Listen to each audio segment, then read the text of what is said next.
Octobre,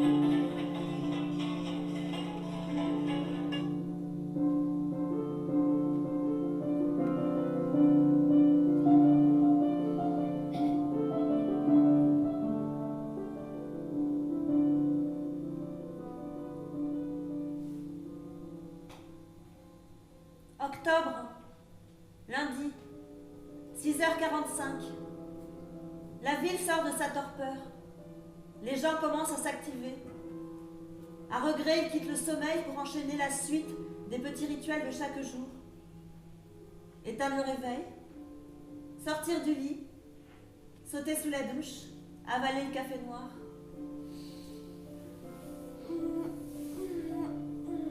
Moi, je prenais mon temps. Paresseuse, j'aimais me prélasser des heures entières. Ensuite, chocolat, pain et confiture.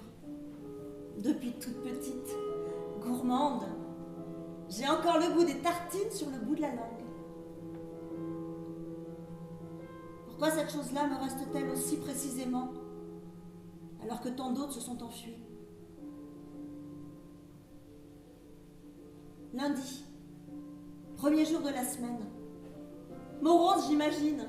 Ils sont sûrement moroses, la plupart. Je ne l'étais pas. Jamais. Avant lui.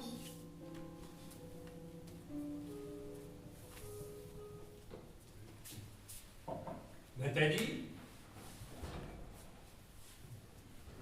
Nathalie? Nathalie, qu'est-ce que tu fais? Le petit déjeuner est servi. J'ai pas faim, n'attends pas. Allez, juste une tasse de café. Pas le temps, je suis en retard. Ce n'est pas bon de partir le ventre vide. Oh, la barre. Toujours aussi aimable, toi, le matin. T'es pas encore habillé, toi? Bah, lundi, j'ai cours qu'à 10h. Ah oui, heureux enseignant. S'il te plaît, dispense-moi ta complainte habituelle.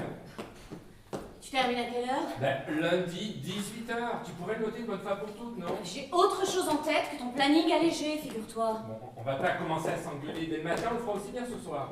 Les mômes sont pas encore descendus? Parti à l'école. Ma mère est passée les chercher, t'as rien entendu? Non, j'étais sous la douche. Elle peut le récupérer ce soir? Bah, lundi, Mélanie est censée s'en occuper, non? Mais je t'ai signalé hier soir que la nounou était malade et qu'il fallait demander à ta mère. Ah non, non, tu m'as rien signalé du tout. Tu es rentré à 23h et tu t'es effondré comme une masse. Ouais, je t'en ai pas parlé directement, je t'ai envoyé un SMS. Quand? Cette nuit, avant de m'effondrer. Non mais attends, tu m'envoies un texto depuis la chambre alors que je suis dans le salon? Non mais c'est complètement dingue. Hein. Non, écoute, j'y ai plus pensé en arrivant et ensuite j'ai pas voulu te déranger, t'étais scotché devant ton film. Bon mais la belle excuse, tu aurais moins pu. Oui, j'aurais pu. Oui, j'aurais dû. Oui, j'ai merdé. Je suis une mauvaise mère et une épouse lamentable. T'es content? Ravi. Bon et pour les gosses, qu'est-ce qu'on fait? Parce que je suppose que même exceptionnellement, tu ne vas pas pouvoir finir plus tôt. Hors de question. Demande plutôt à ta mère de nous dépanner. Ah non, lundi elle a sa chorale. Mais pour une fois, elle pourrait laisser Jésus, que ma joie demeure, à ses vieilles copines et s'égosiller sur la souris verte avec ses petits-enfants, non? Bon. Eh bien, avec ou sans son aide, je vais me débrouiller seul. Une fois de plus. Mais file, t'es en retard, t'occupes de rien. T'es comme d'habitude. Tu m'emmerdes, Paul. Mais moi aussi, je t'aime. À ce soir. Oui. Oui, maman. Ça va. Oui, l'estreinte s'est bien passée, aucun problème. Bon, tapage nocturne, ivresse sur la voie publique, la routine. Mais oui, je suis prudent. On n'est pas à Miami, tu regardes trop les séries télé là, américaines. Mais ce n'est pas ce que tu imagines. Beaucoup de paperasse et peu d'action. Non, je ne peux pas passer te voir en semaine. On en a déjà parlé. Maman, tu ne vas pas recommencer. Mais oui, je sais que tu t'ennuies, mais essaye de te distraire, sors un peu. Mais non, tu ne me déranges pas, mais c'est lundi, il est presque 8h et je ne suis pas en avance. Oui. Écoute, je viens ce week-end, on aura le temps de bavarder. Du poulet, oui, si tu veux, oui. Du poulet, ça sera parfait. Avec des frites, c'est ça? Comme dessert? Mais ce que tu voudras, maman. Mais non, tu ne m'agaces pas, mais je suis pressé, c'est tout. Oui. Bien sûr. Écoute, il faut que je me sauve là. Hein. Allez, je t'embrasse. Je t'embrasse. À samedi.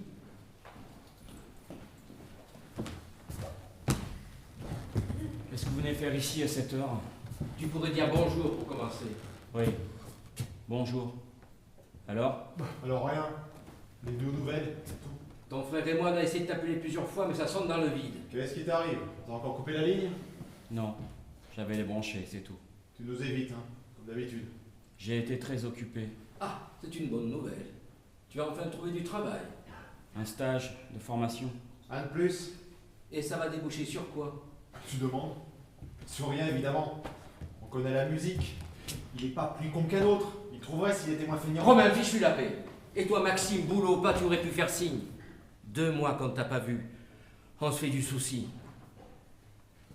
Que voulez-vous qu'il m'arrive? On a le choix. L'alcool, la dope, la délinquance. Tu nous as déjà offert un échantillon complet de tes compétences.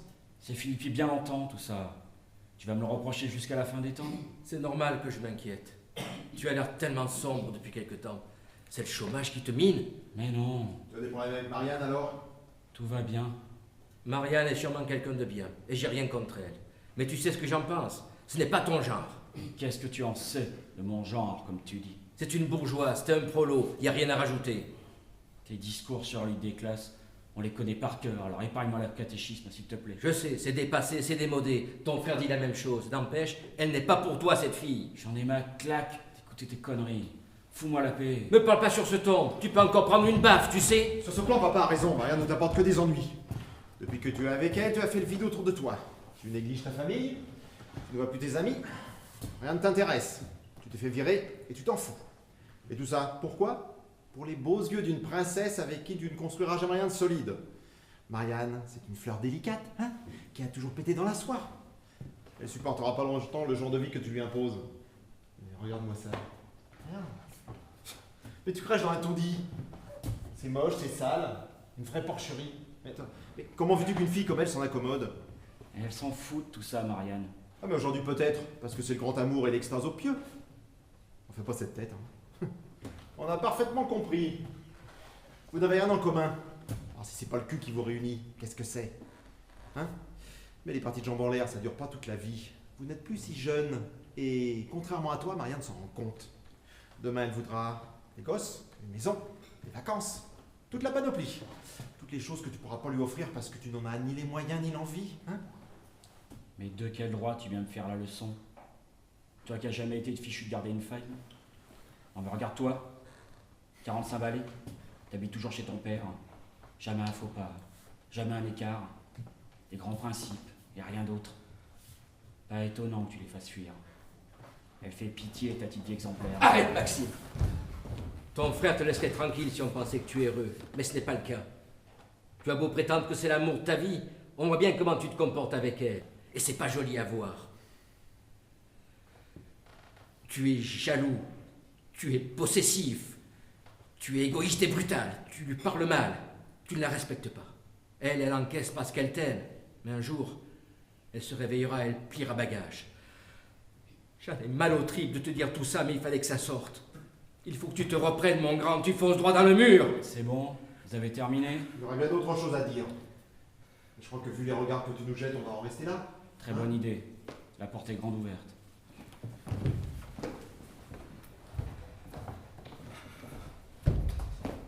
Non, aucune nouvelle. Ça fera une semaine demain. Daniel, tu ne devrais pas t'inquiéter autant. Ce n'est pas la première fois qu'elle reste longtemps sans donner signe de vie. Non, son absence n'était pas prévue, mais tu sais comment elle est devenue, ta fille. Elle n'aime pas rendre compte. Non, ce ne sont pas ses propres mots. C'est ce qu'elle exprime en termes moins fleuris que je ne répéterai pas. Oui, je sais, elle ne nous a pas habitués à ça. C'est l'autre qui lui a mis ses idées dans la tête. On ne va pas recommencer à se quereller à ce sujet. ne m'as jamais inspiré confiance. Tu ne le connais pas, moi si. Oui, je l'ai appelé, malgré tout. Alors rien. Soit il est sorti, soit il refuse de répondre. Quoi? La police? Non, je n'y ai pas songé, pas encore. Arrête! Arrête, tu me fais peur. Si on fait appel à eux, ce sera admettre que quelque chose de grave est vraiment arrivé. Oui, c'est ridicule, je sais, mais... Oui, entendu. On patiente encore quelques jours et 24 heures. D'accord. Ne dramatise pas. Je suis certaine qu'elle va nous contacter. Je t'appelle s'il y a du nouveau. Oui, moi aussi.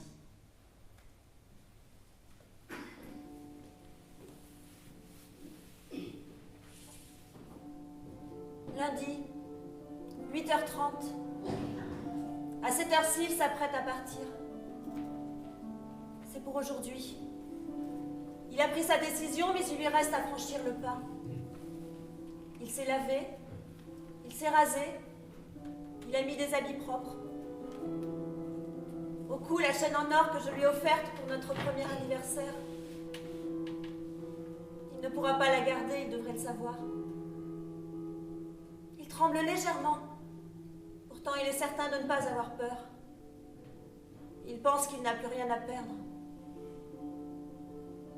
Des remords? Non. Ni aujourd'hui, ni demain. Souffrance? À peine. Assourdi. Rien de comparable à ce qu'il a déjà enduré. Quoi alors en lui? Presque rien. Juste fatigue et soulagement. Comme en moi maintenant.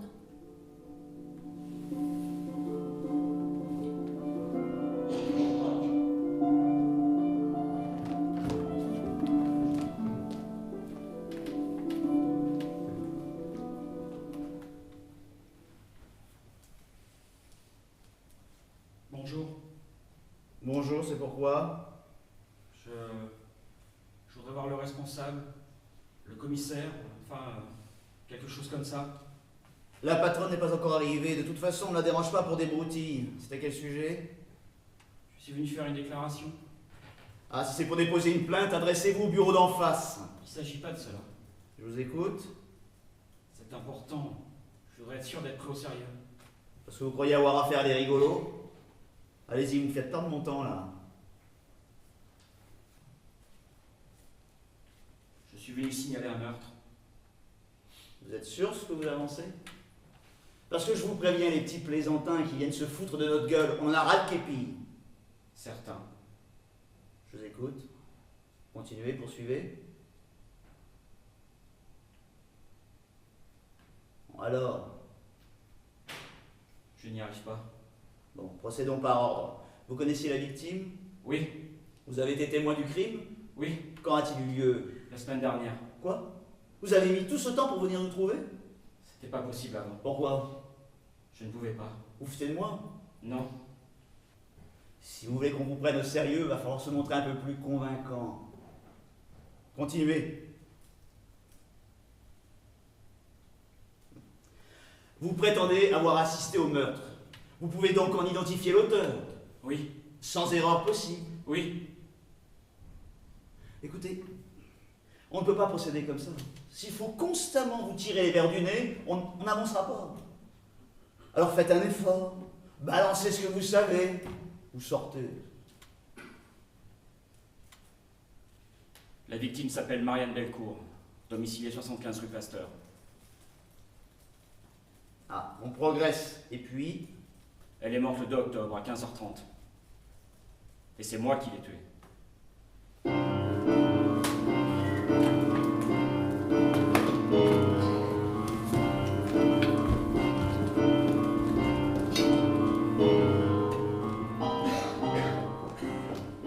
Les rentrées déjeuner, c'était pas prévu. J'ai oublié un dossier. Et toi, tu ne devais pas rester au collège? Oh, des copies à corriger. De toute façon, j'avais besoin de faire une pause. Une pause? Après seulement 2 heures de cours? Non, mais De mieux en mieux. les mômes sont d'un chiant. Mais d'un chiant, je t'explique pas. Grande galère bien dans la tête, mais vraiment, cette fois-ci, il me sort par les yeux. Et quelle torture ont-ils choisi cette fois? Le supplice du téléphone portable. 25 élèves sur 32 en sont équipés. Et ils sont en 5e. Non mais tu te rends compte? Vendredi, j'en ai confisqué 2. Résultat des courses, ce matin j'avais les parents à la porte. On aurait pu discuter, mais non. Comme le rejeton. Agressif et mal élevé. Ça sent le congé maladie. Comme si c'était mon habitude. Bah, 2 fois par an minimum. Une petite déprime à l'automne, l'autre au printemps. Je ne suis pas dépressif. C'est pas moi qui carbure l'exomile. Ah, mais tout le monde ne peut pas tourner au Johnny Walker. Je suis pas alcoolique. N'empêche, tu es un peu mal placé pour me reprocher mon absentéisme. Mais, quand je suis en congé, il y a au moins quelqu'un à la maison pour s'occuper des gamins, non? Bon, évite-moi la ritournelle, s'il te plaît, j'ai un homicide sur les bras. Oh ben chouette. Toi qui te plaignais de ta routine habituelle, tu vas enfin avoir l'occasion d'exercer tes talents de famille. Et Colombo et Maigret n'ont qu'à bien se tenir. La commissaire de l'ordre rentre en piste. Si tu veux plus passer pour un ringard auprès de tes élèves, je te conseille de rafraîchir tes références. De toute façon, tu ironises pour rien, le meurtrier s'est constitué prisonnier. Il ne nous reste plus qu'à lui faire dire où il a planqué le corps de sa compagne. Bon mais pas de problème. Ton copain Berthier s'en chargera parfaitement bien avec sa finesse légendaire. Premièrement, je dirige un commissariat, pas le siège de la Gestapo.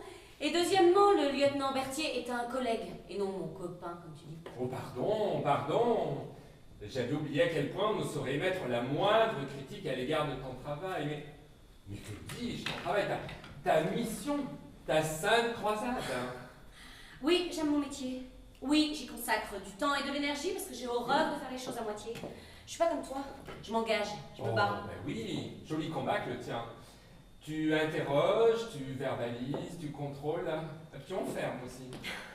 C'est pas très glorieux, je te l'accorde, mais toutefois plus constructif que de se lamenter sur la tragique disparition de l'imparfait du subjonctif. Et pourquoi il a tué sa bonne femme, ton type? Elle négligeait sa famille au profit de son boulot? Bon, écoute, désolée, je suis pas d'humeur à apprécier ton irrésistible sens de l'humour à sa juste valeur. T'as gagné, je te laisse le champ libre. Concentre-toi sur la prose de tes illettrés. Moi, je retourne à la commande en tour.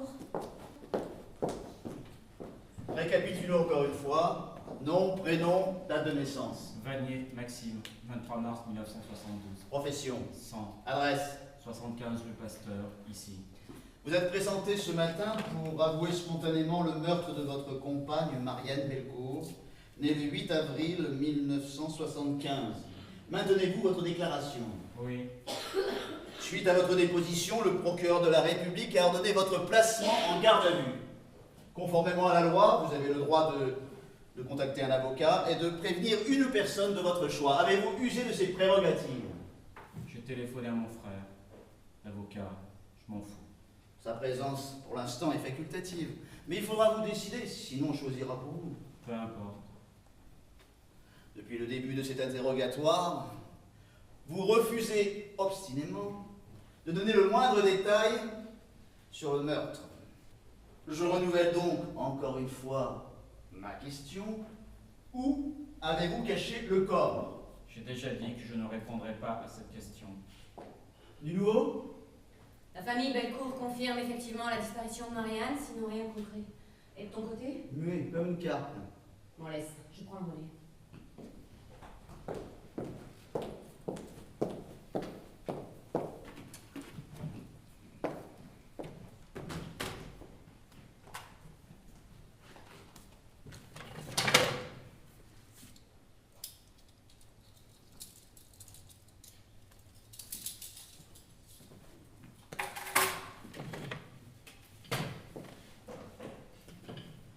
Vanier, je reviens de votre domicile.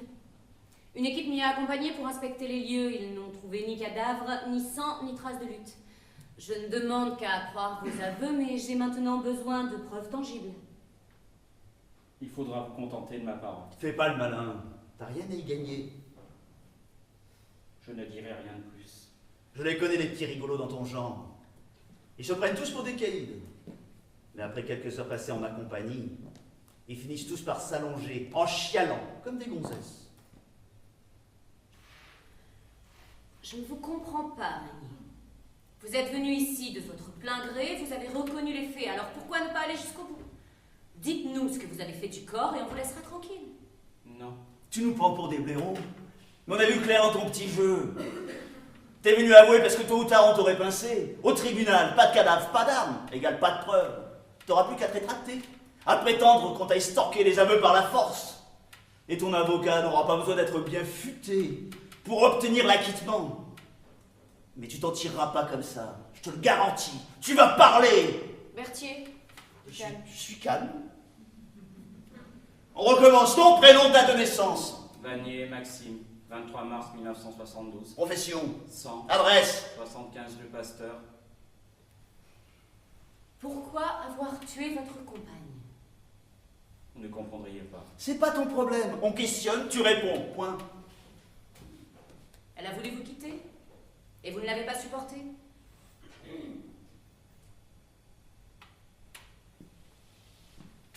Elle te trompait. Alors ton orgueil de mal en a pris un coup, c'est ça?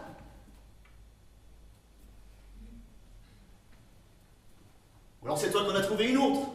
Mais t'as pas eu les couilles de plaquer l'ancienne. Alors tu t'en es débarrassé.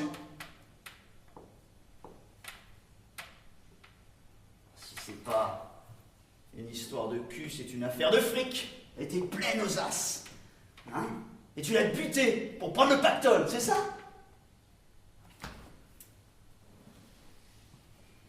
Elle était peut-être malade. Un mal incurable.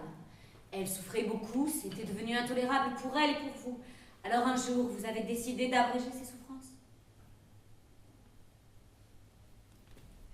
Elle était en cloque, et toi tu détestes les mômes. Et comme elle voulait pas avorter, bah t'as éliminé la mère et l'enfant. Il faut vous faire soigner, vous. Écoute Coco, tu commences à me chauffer. On n'est pas là pour jouer aux devinettes. Alors crache ta malade avant que je vienne pour de bon. Berthier! Je suis calme. On recommence nom, prénom, date de naissance. Vanier Maxime, 23 mars 1972. Profession. 100, Arrête. Ça ne mène nulle part. je l'ai tué. Je suis passé à l'acte après y avoir longuement réfléchi. Après en avoir organisé toutes les étapes. La date, le lieu et la manière. Que vous faut-il de plus? Et bien voilà, tu viens de reconnaître la préméditation, c'est déjà ça de gagner. Comment avez-vous procédé? Elle est morte. Qu'est-ce que ça peut vous faire? Nous, ça nous intéresse, figure-toi. Je l'ai étranglée. T'as pas l'air bien sûr. Avec quoi? Je comprends pas. T'es bouché, tu t'es servi de quoi? Foulard, cravate, ceinture, collant lacé, fil électrique. Mes mains nues. Elle s'est débattue? Non, Une nana à qui on sert le kiki, ça gigote sa gueule, ça se défend. pas elle. Fais voir tes mains.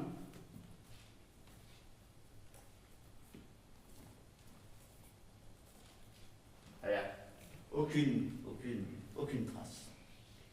Vous l'aviez droguée? Non. Bon, écoutez, admettons, vous l'avez étranglée. Et ensuite, qu'est-ce que vous avez fait du corps? J'ai oublié. Et comme ça, la mémoire te revient? Berthier, non! J'ai déjà dit que je voulais pas de ça ici! C'est pour toi une méthode qui a fait ses preuves. Pas avec moi!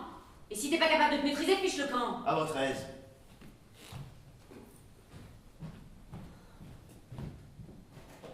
Je suis désolée, ça ne se reproduira plus. Aucune importance. Écoutez, le silence ne vous apportera rien de bon. Si vous coopérez, le juge en tiendra compte. Ça m'est égal.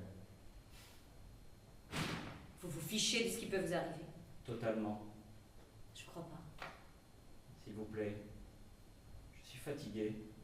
Je pourrais retourner dans ma cellule. Le lieutenant Berthier vous répondrez que vous êtes dans un commissariat ici, pas au Georges V. Et vous? La même chose, j'en ai peur. Alors faites votre travail.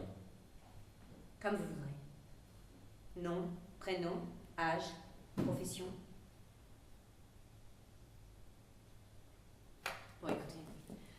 Dans ces conditions, je vous ramène en cellule.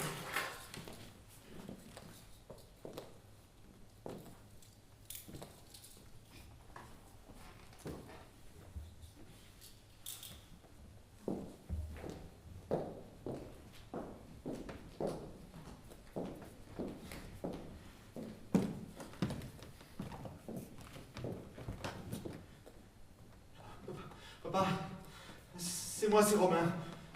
Écoute-moi bien. J'ai une mauvaise nouvelle à t'annoncer. Non, il ne faut pas que tu t'affoles, s'il te plaît. Non, moi je vais bien. C'est Maxime. Enfin, tu réponds. Je devenais folle. Laisse-moi parler, je t'en prie. Des problèmes, oui. C'est pas ce que tu crois. Laisse-moi finir, s'il te plaît, papa. Daniel, la police est venue me voir. Marianne, ne hurle pas. Je t'en prie. Des problèmes, oui. Encore. Mais tu veux rien savoir? Mais non, c'est pas possible. On ne pourra pas se voiler la face. Pas cette fois. Ils m'ont dit que notre fille, notre petite fille, et écoute-moi, hein, elle n'est plus là. Je ne peux pas le dire autrement. Maxime a été arrêté. Il est au poste. Non, c'est beaucoup plus grave. Non, pas un accident. Pire encore. Ils disent qu'il l'a tué. Maxime, qui d'autre? Arrêté? Oui, il est venu se dénoncer. Marianne est morte. Il l'a tuée. Je ne sais pas. Je ne sais presque rien. Et puis, il n'y a pas d'erreur possible. Il a fait des aveux complets. Pourquoi il a fait ça? Mais qu'est-ce que ça peut faire? Pourquoi? Il ne dit pas pourquoi. Il dit juste ça, qu'il l'a tué. Rien d'autre. Il n'y a pas de cadavre. Il refuse de dire où il est. Hein? Tu crois? Mais pourquoi aurait-il fait ça? Se dénoncer s'il n'a rien fait? Ils font leur travail, tu sais. Avec moi, gentil et professionnel. Ça fait froid dans le dos. Mais ce n'est pas leur faute. De toute façon, ils se trompent. Ils n'ont pas trouvé le corps. Tous les espoirs sont permis. Si, les flics prennent ça très au sérieux, tu sais. Non, il est en garde à vue. J'ai essayé, mais ils n'ont pas voulu. Non, papa, ça ne changera rien si c'est toi qui demandes, les visites ne sont pas autorisées. Non, ils n'ont aucun doute. Moi non plus. Mais pas dans le même sens. Maxime ment. Elle est vivante. Ben, je le sens, je le sais. Non, Daniel, je ne me cramponne pas désespérément à cette idée. Calme-toi. Oui, il faut attendre. On peut rien faire pour le moment. Hein? Non. Non, papa. Ne pleure pas, je t'en prie. Morte!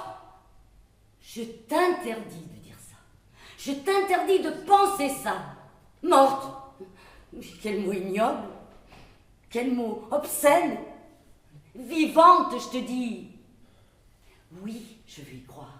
Jusqu'à la mort, jusqu'au cercueil, jusqu'au cimetière. Je sais que c'est difficile. C'est insupportable, oui. Tu te fais du mal, papa. Essaye de te ressaisir. Écoute, je rentre à la maison dès que possible. Ce n'est pas la peine. Elle va réapparaître. Demain, après-demain ou plus tard. Non, je ne suis pas malade. Non, je ne veux pas de toi ici.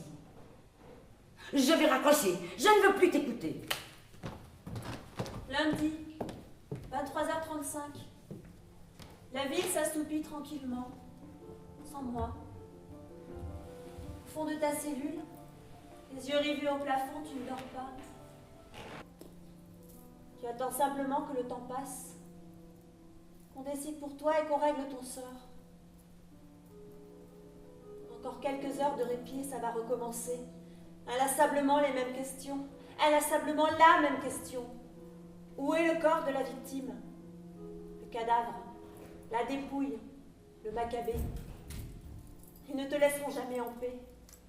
Ils vont s'acharner encore et encore jusqu'à l'épuisement, le tien et le leur. Quelques mots suffiraient à ta délivrance. Mais tu ne les lâcheras pas. Pas maintenant. Tu n'es pas prêt. Pourquoi leur donnerais-tu satisfaction? Pour apaiser ceux qui restent, ta famille et la mienne, ceux qui tiennent à nous et dont la vie est sur le point de s'effondrer. Mais ce n'est pas un argument auquel tu peux être sensible. Les autres, tu les as toujours considérés comme des ennemis susceptibles de m'éloigner de toi. Ce n'est donc pas maintenant que tu vas t'en soucier. Dans leur intérêt, je ne saurais te donner tort. Car quand ils connaîtront la vérité, tous ceux qui veulent savoir, tous ceux qui croient vouloir savoir, ils ne seront pas capables de l'affronter. Et tous, ils regretteront le temps où le doute était permis. Tu parles que tu te taises. Il est désormais impossible de les épargner.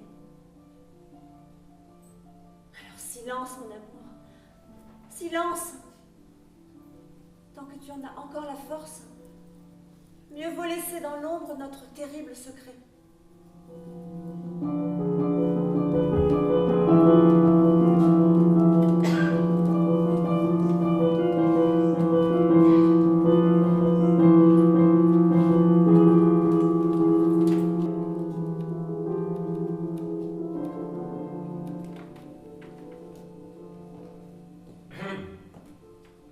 Monsieur Delorme, Monsieur Berthier.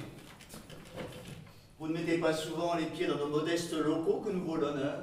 Je cherche ma femme. Elle est occupée, elle n'en a pas pour longtemps. Si vous voulez l'attendre ici, à condition que cela ne vous répugne pas trop. Oh, cela devrait être dans l'ordre du possible. Je vous en remercie.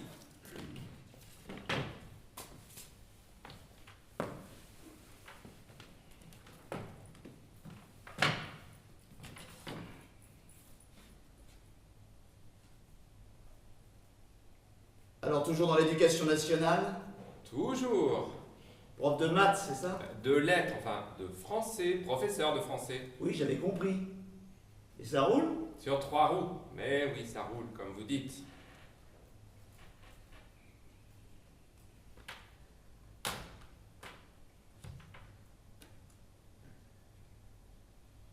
Pas de course au matin. Ah, dans 1 heure. Bientôt les vacances. Eh oui. Les vacances de Toussaint. Oui. Des projets? Oh, quelques jours à la campagne, en famille. Sans votre femme. Ah, pas de vacances en cette période de l'année, mais vous devez le savoir. Ah, c'est un peu triste pour les enfants. Hein. Oui, ils ont l'habitude, moi aussi.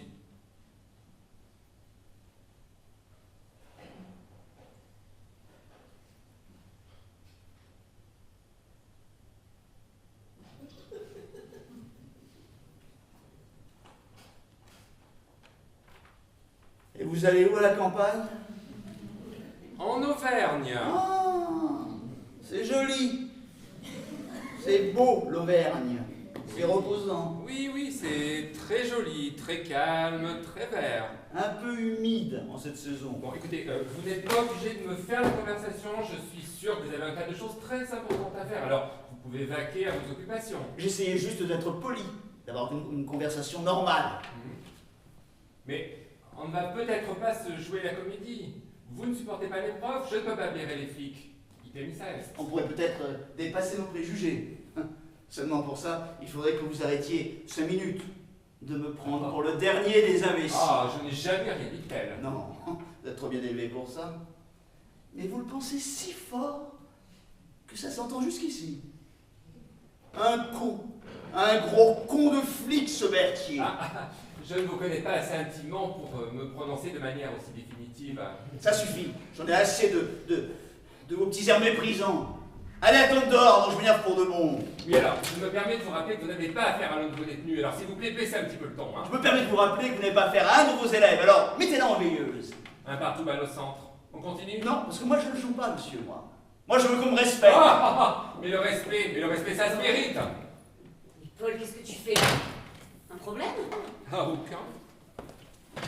Tu avais oublié ton portable à la maison. Je suis passé te le ramener. Merci. Vous en avez profité pour faire plus ample connaissance? Oui, on peut dire ça comme ça, oui. En 2 temps, 3 mouvements, nous sommes devenus les meilleurs amis du monde.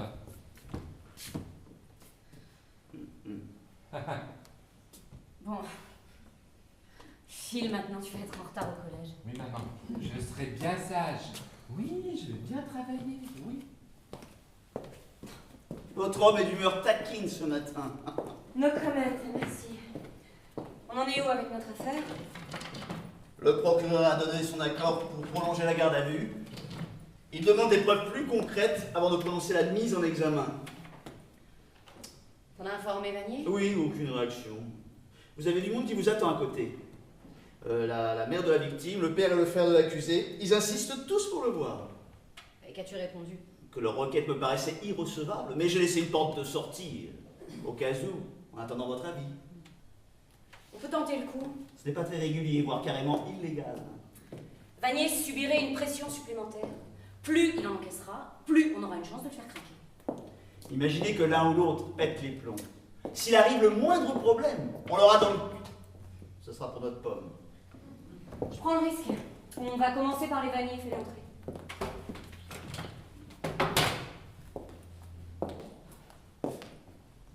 Nous voulons parler à Maxime. Vous ne pouvez pas nous en empêcher. Bonjour, monsieur Vanier. Je ne vais pas le renseigner. Votre fils n'a pour l'instant aucun droit de visite. Ah bah tu vois, je te l'avais dit, papa. Je pourrais peut-être faire une exception. Mais en vous accordant cette faveur, je prends un risque. Alors ça serait donnant-donnant. Et quelles sont vos conditions? Je vous autorise à le voir. Mais en échange, vous le persuadez de nous dire où il a dissimulé le corps de sa victime. Maxime est innocent. Il adorait Marianne, il n'a pas pu la tuer. Bon, non, ne partons pas sur de mauvaises bases. Sa culpabilité n'est plus à démontrer, il n'y a aucun doute sur ce point. Je connais la loi. Si vous aviez d'autres preuves que ces aveux, ils seraient déjà devant le juge, Nous non? n'avons pas à vous tenir informés des modalités de l'enquête. Croyez-moi, Maxime aurait tout intérêt à ne pas s'obstiner. S'il parle, le jury en tiendra compte au moment des assises. Il ne pourrait pas trop mal s'en tirer. Crime passionnel, folie passagère. Avec un bon avocat, ça se plaide. Vous croyez que c'est la meilleure solution? Il n'y en a pas d'autre. Alors, que dites-vous des termes de notre marché? Qu'est-ce que tu en penses, Romain? Je vous promets rien, mais on va essayer. Faites vite, on vous accorde 15 minutes, pas une de plus. Maxime! Maxime, mon petit! Ta diffusion, papa, s'il te plaît. Mais tu es tout pâle. Ils ne t'ont pas maltraité au moins. Mais non, ça va, je vais bien. T'en fais pas pour moi. Mais tu as de ces mots, papa est bouleversé. Comment veux-tu qu'il en soit autrement? Ce n'est pas vrai, n'est-ce pas? Il se trompe. Tu n'as pas pu faire ça, une chose pareille. Toi, Maxime, toi, mon fils, un crime, c'est impossible. C'est un malentendu. Tu as tout inventé. Une mauvaise blague, je ne sais pas. Pour faire le malin, pour qu'on parle de toi, pour nous faire enrager. Dis quelque chose. Dis-nous que j'ai raison. Dis-moi ce que j'ai tellement envie d'entendre. Je l'ai tué. Y a rien d'autre à rajouter. Mais pourquoi? Pourquoi? Est-ce que tu te rends compte? Prendre sa vie et gâcher la tienne. Comment as-tu pu faire ça? Je m'attends pas à ce que tu comprennes. Ni toi, ni lui, ni personne. Mais tu l'aimais. Tu disais que tu l'aimais. Je l'ai tué. Aussi difficile que ce soit, faut que vous l'acceptiez et que vous en admettiez les conséquences. Il n'y a pas d'autre choix. C'est de ma faute. J'ai tout raté avec toi. C'est moi qui t'ai amené là. Tu n'es pas en cause, papa. Romain était facile à élever. Gentil garçon, pas compliqué. Toi, dès le début, secret, têtu, insolent. Je ne savais pas comment m'y prendre avec toi. La mort de ta mère n'a rien arrangé. Ton frère est parti à l'internat. Nous, on s'est retrouvés tous les deux, face à face, pire qu'avant. Tu as eu ton compte de paire de claques et de coups de pied au cul. Tu as encaissé, les yeux secs. Ça me mettait en rage. Dès que tu as pu, t'as fichu le camp. Je ne t'ai pas retenu. Aujourd'hui, rien n'a changé. Je suis venu jusqu'à toi pour te porter secours et je ne sais pas quoi faire. Tu es là, planté devant nous, muré dans ta solitude, fermé, hostile, presque muet alors qu'il y aurait tant de choses à dire. Et si les mots te manquent, tant de gestes à faire. Et maintenant, comme avant, comme quand tu étais petit, je te regarde. Et je reste désarmé. J'ai envie de te battre et de t'embrasser.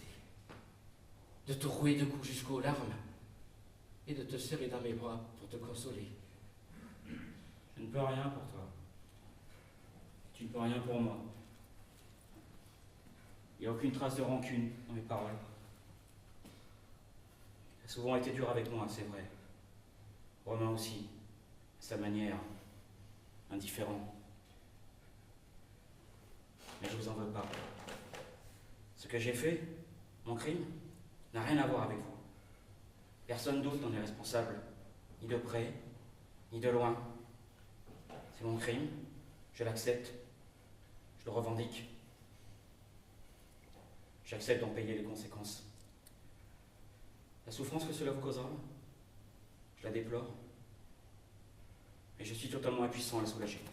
Si, tu peux mettre ton foutu orgueil en veilleuse et nous laisser t'aider. Je ne sais pas comment on va s'y prendre encore, mais on va te sortir de là. On ne te laissera pas tomber cette fois, je te le promets. Il faut s'organiser. Trouver un avocat, hein. Pas un débutant, pas un minable, le meilleur. Je n'en connais pas. Tu en connais un? Tu connais quelqu'un qui en connaît un? On va avoir besoin d'argent aussi. Je vais vendre la maison. Tu es d'accord, n'est-ce pas? On plaidera l'homicide involontaire. C'est d'un accident. Une dispute qui a mal tourné, hein.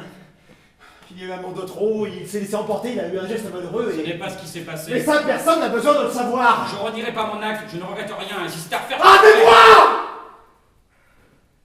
Tu vois, tu n'es pas capable d'écouter. Alors va-t'en. Va-t'en et emmène papa avec toi. C'est pas la peine de lui imposer ça. Non! Non, un quart d'heure. Les flics nous ont donné un quart d'heure. Il nous reste encore du temps. Non, viens, On peut encore parler. Viens. On peut encore... C'est inutile.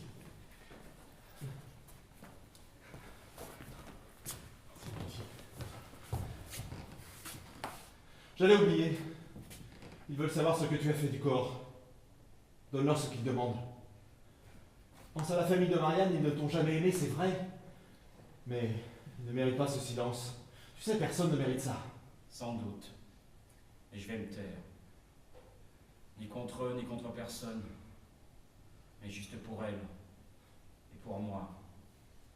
Encore un peu. Alors, rien.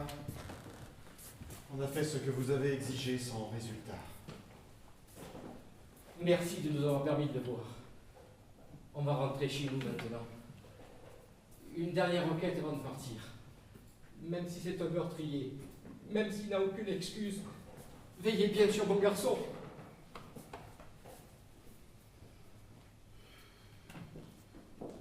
Il y a du nouveau. Le labo a appelé. Ils ont trouvé des traces de sang sur des vêtements de Vanier. Les analyses sont formelles, il s'agit de celui de Marianne Melcourt.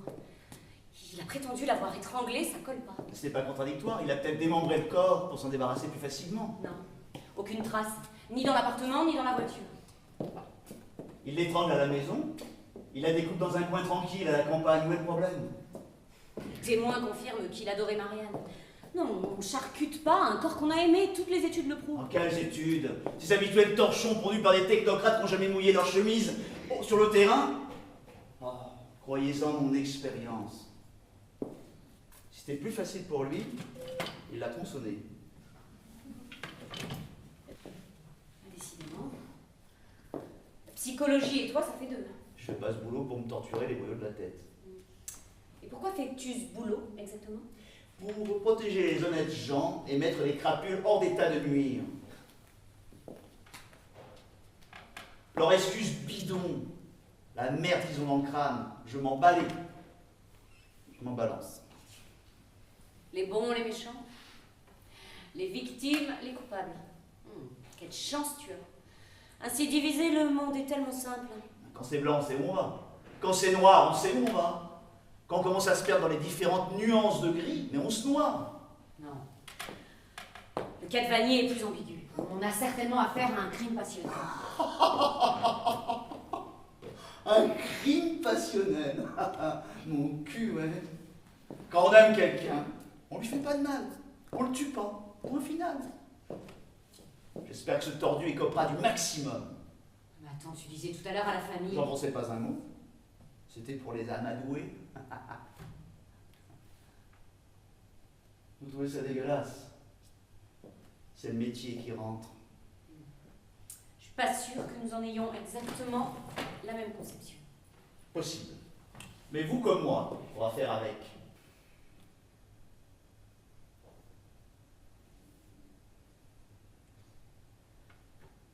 Bon, la mère, Bellecour, attend toujours à côté. Vous n'avez pas changé d'avis. Je sais que tu n'approuves pas, mais je suis toujours décidée. Mon avis ne compte pas. Je l'appelle.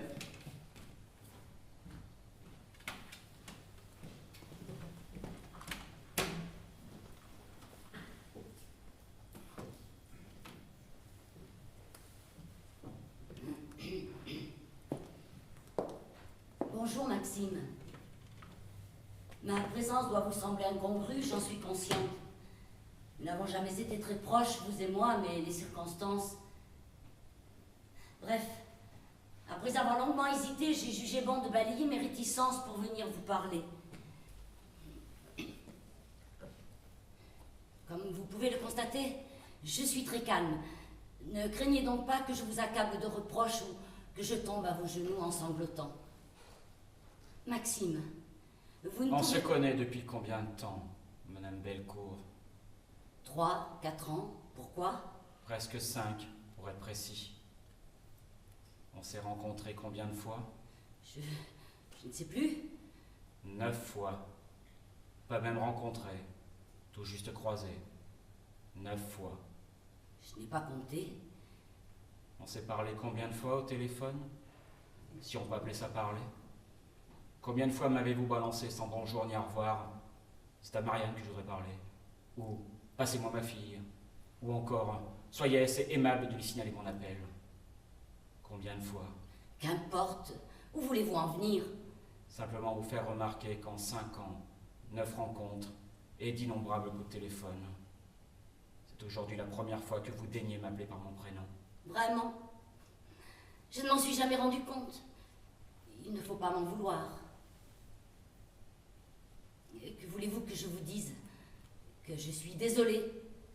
Que je regrette aujourd'hui de vous avoir ainsi ignoré. Soit.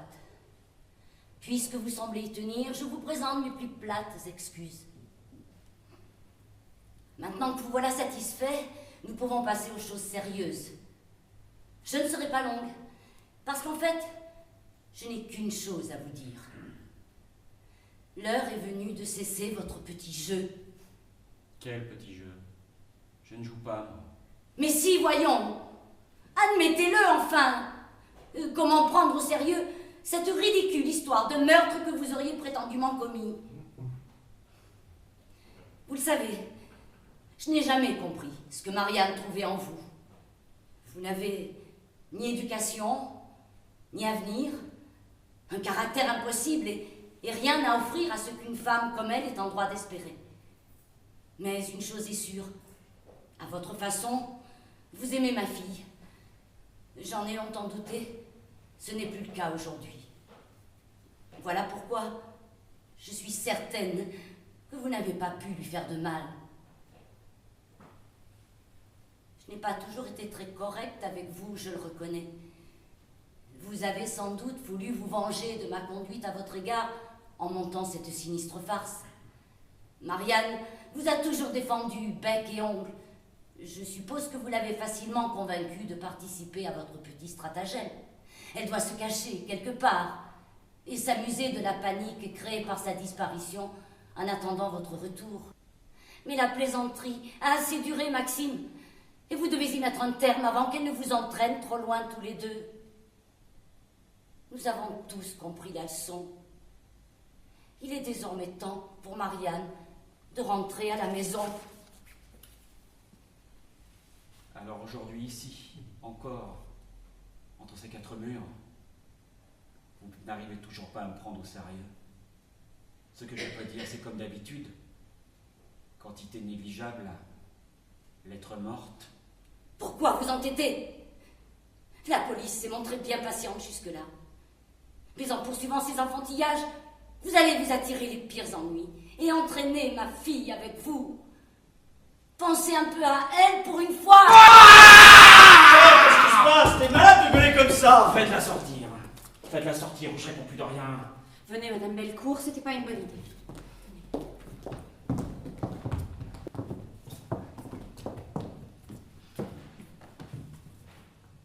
Je n'ai pas réussi.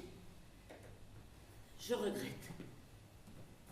Mais vous savez, avant qu'on ne la détourne du droit chemin, Marianne était une fille sérieuse et raisonnable. Il ne faudra pas lui en tenir rigueur. Je suis certaine qu'elle va comprendre qu'elle a fait une bêtise et sortir de sa cachette. Je vais nous raccompagner chez vous, madame. Nous allons bavarder en chemin. À vous.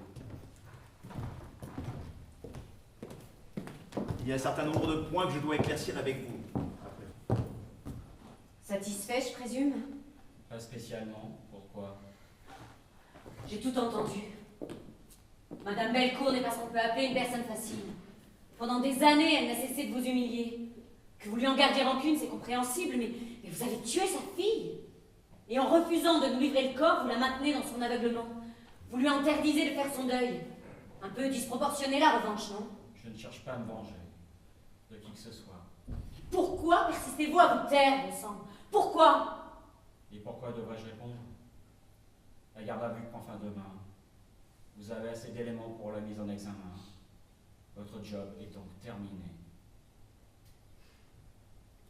Je ne devrais pas vous faire cet aveu, mais... Comment dire ça? Ça dépasse le cadre professionnel. J'ai besoin de savoir. Humainement parlant. Et pourquoi devrais-je satisfaire votre curiosité? Rien ne vous oblige à le faire, c'est vrai.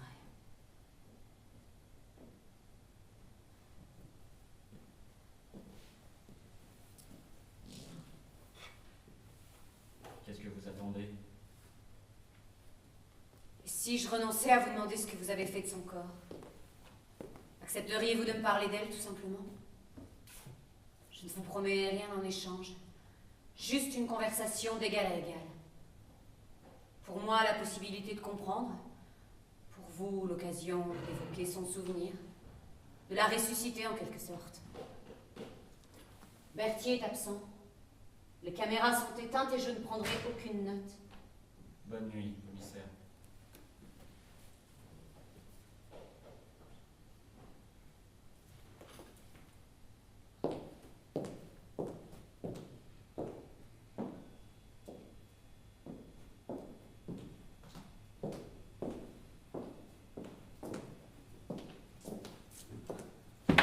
Madame la commissaire, dommage du soir. Je sais, il est tard, j'ai bien appelé, tu t'es occupé de tout comme d'habitude. Je suis nulle. Ça ira comme ça?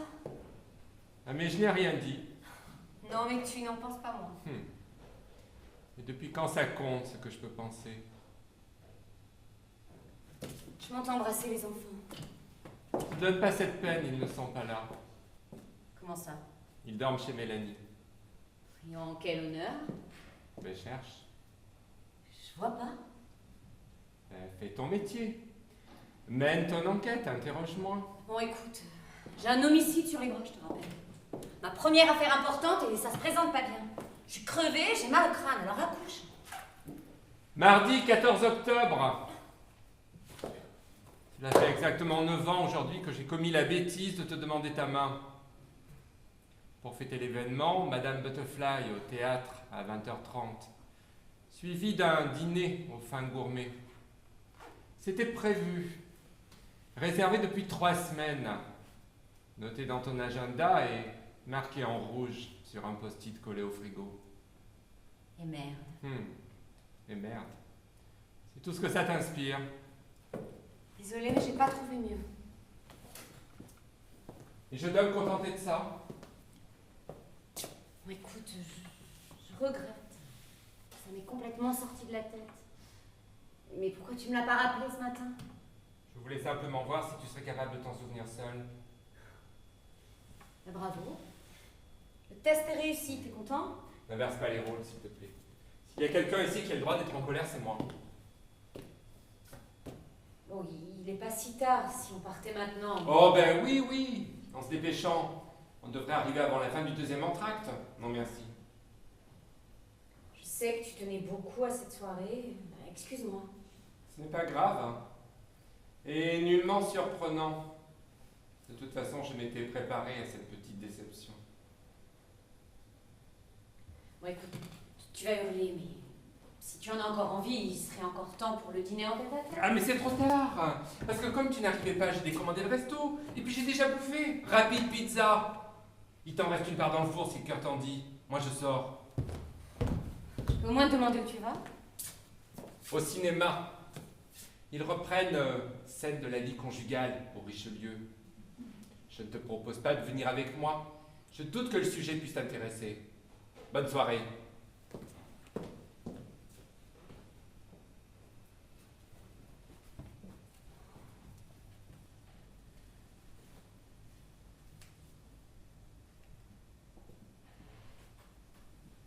Berthier? Ouais, c'est de l'orme. On en est où? Il dort? Bon, écoute, surveille-le bien, je me sens capable du pire. Quoi? Ah non, mais pas du tout, je suis pas trop émotive. Je souhaite éviter un suicide au poste, c'est tout. Non, je ne veux pas que tu l'interroges seule. Tu lui fous la paix, t'as compris? Quoi? Pas du tout, je suis absolument pas fascinée par ce type, tu délires? Non. Non, je suis seule, Paul est sorti. Ouais, je vais en profiter pour me coucher tôt. Non, j'ai aucune envie d'aller boire un verre. Non, n'insiste pas, tu deviens lourd. Ouais. Non, je serai là demain à la première heure. Ouais. Ok, salut. Dors, mon ange, dors. Tu as besoin de prendre des forces. Cesse de te débattre. La lutte est désormais inutile. En quelques heures, tu leur donneras ce qu'ils demandent et la foudre tombera sur toi. Ne proteste pas. Comme toi, j'aurais voulu faire durer encore le mystère. Mais il vaut mieux maintenant lâcher prise. En te demandant de briser le silence, je ne songe ni à moi ni aux autres, ceux qui m'ont connu ou aimé. Je suis si loin d'eux à présent.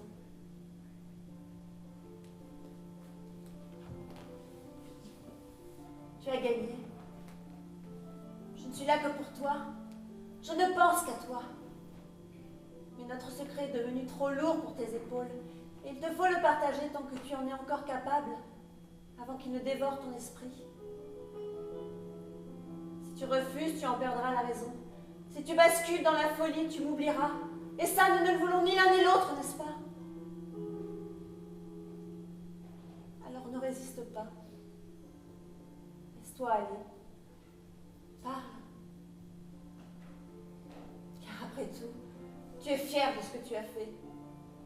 Les insultes et les crachats qui accueilleront ta confession, tu ne les redoutes pas. Tu les attends, tu les espères. Quel que soit le prix à payer, tu savoureras la violence du scandale parce qu'il t'isolera définitivement des autres hommes en te conférant la sombre aura du barbare. Jusqu'à maintenant, le monde te considérait comme un perdant, un marginal, paumé, violent, un pauvre type sans intérêt comme il y en a des milliers. Mais tu vas changer de destin, mon amour.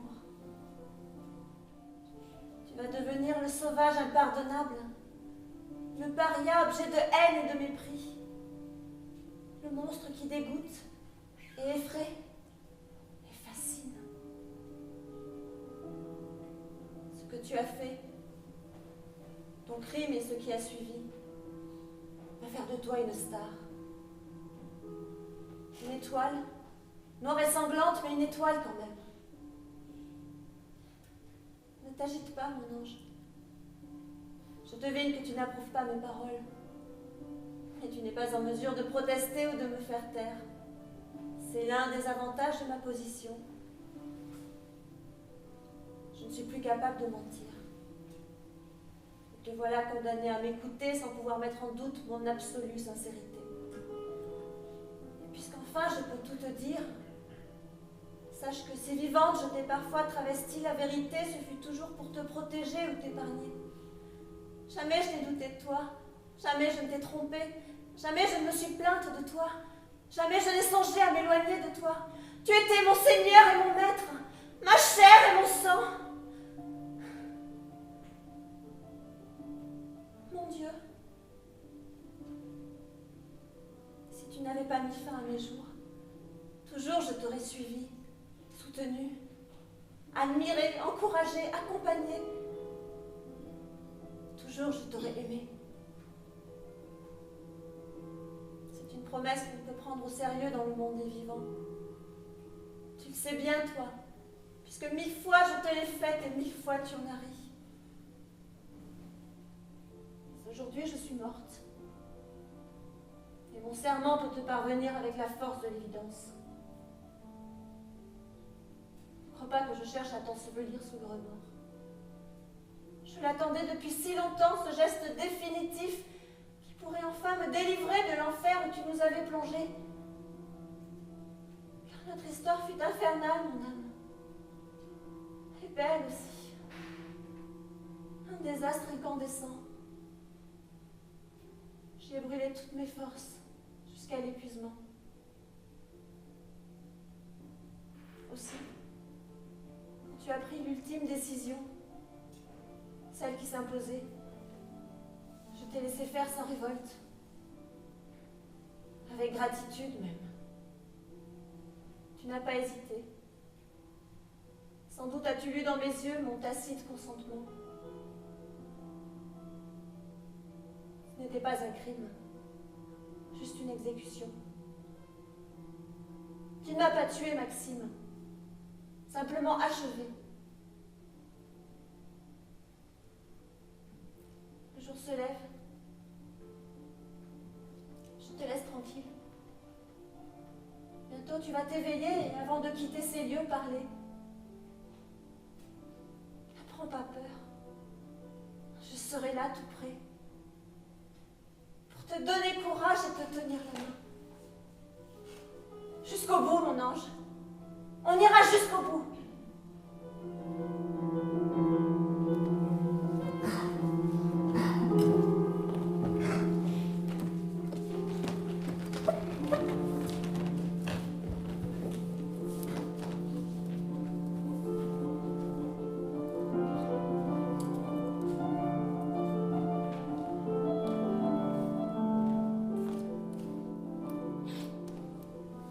C'était un mardi dernier.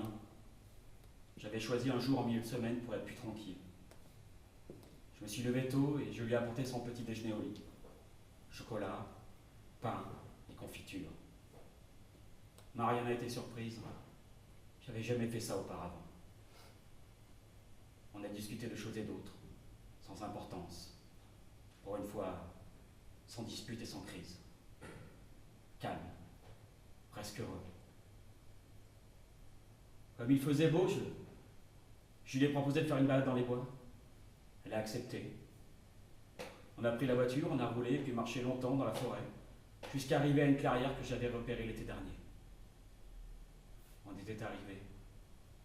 Je me suis arrêté. J'ai regardé Marianne. Dès que tu as posé les yeux sur moi, j'ai compris. J'ai compris, mais je n'ai rien fait pour t'échapper. Je me suis adossée à un arbre et t'ai ouvert les bras. J'ai soulevé sa robe, elle a dégrafé mon pantalon. Elle m'a prise debout, sans attendre, brutalement. Elle s'est cramponnée à mes épaules, de toutes ses forces. Je me suis offerte, donnée comme jamais auparavant. Elle a joui, rapidement, plusieurs fois. Moi, je retardais le moment. Et avant d'en perdre courage, j'ai sorti mon couteau. J'ai reconnu le déclic de ton cran d'arrêt. L'heure de la délivrance. Peur malgré tout. Peur que tu hésites. Peur d'avoir mal. Un geste rapide. La lame sur son cou, une entaille sur la veine et mes lèvres dessus, tout de suite. À peine une petite douleur. Le sang s'est répandu dans ma bouche et entre ses seins. À peine une petite douleur et puis... le vertige. J'ai bu une première gorgée, puis deux. Le plaisir total, absolu. J'ai aspiré à grands traits. Elle s'est laissée faire, sans résistance. Peu à peu, je me suis répandue en toi. Vidée en toi. C'était doux, suave et chaud. Le ciel à portée de main. J'ai joui en elle, fort, pour la dernière fois. Et puis insensiblement, le froid s'est posé sur moi et m'a enveloppée tout entière. Après, je ne sais plus. Tu as perdu connaissance. Avant de basculer à mon tour, je t'ai cherché des yeux. Je t'ai trouvé. Sombre silhouette étendue dans les fougères. J'ai emporté ton image avec moi.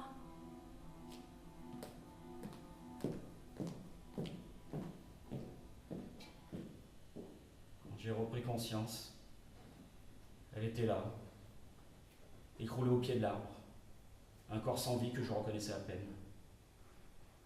Un sanglot m'est monté dans la gorge, mais je l'ai ravalé aussitôt. Plus tard, la douleur. Ne pas penser, ne rien ressentir, se concentrer sur le travail à faire. J'ai déboutonné sa robe, j'ai retrouvé mon couteau. Je l'ai planté dans sa poitrine, je l'ai ouverte, difficilement. J'ai trouvé ce que je cherchais, son cœur. Je l'ai arraché. Je ne sais pas aujourd'hui comment j'ai pu trouver la force de le faire, mais je l'ai fait. Je l'ai porté à ma bouche. J'y ai planté les crocs. Je voulais l'engloutir. C'était ça le but. Le projet. L'obsession qui me rongeait nuit et jour depuis des semaines. À défaut de pouvoir la dévorer tout entière, se contenter de son cœur. J'y suis pas parvenu. Trop difficile. J'ai pas renoncé. Je le déposais par terre et je le découpais en morceaux. Ça ressemblait plus à rien. J'ai pu avaler les morceaux, tous, les uns après les autres, jusqu'au dernier, sans peur ni dégoût. Ensuite, encore le noir. J'ai dû m'endormir auprès d'elle. Quand je me suis réveillé, les premiers insectes commençaient à lui rendre visite. Je les ai chassés. Je lui ai fermé les yeux et je l'ai recouvert de ma veste. Je suis parti dans la forêt chercher du bois mort pour monter un grand bûcher dans la clairière. Ça m'a pris longtemps. Et puis à la tombée du jour, j'ai allongé Maria dessus. J'ai allumé. Les branches étaient humides, le feu n'a pas voulu prendre. Puis d'un seul coup, il s'est décidé. Les flammes montaient droit vers le ciel. Toute la nuit, j'ai remis les branches sur le brasier.